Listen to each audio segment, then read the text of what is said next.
clear. On Christmas Day, a child was born in a stable. Of that child, Henry writes, "Though in a manger thou draw breath, thou art greater than life and death." And so he is.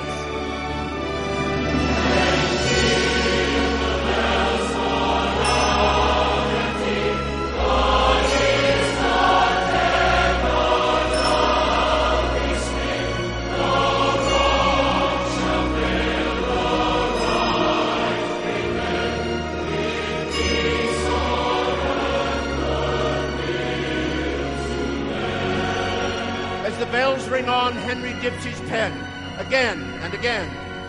Because Christmas lives on, Fanny lives on, Charles lives on, a nation lives on, and we, each one of us, may live on as well in hope and peace forever.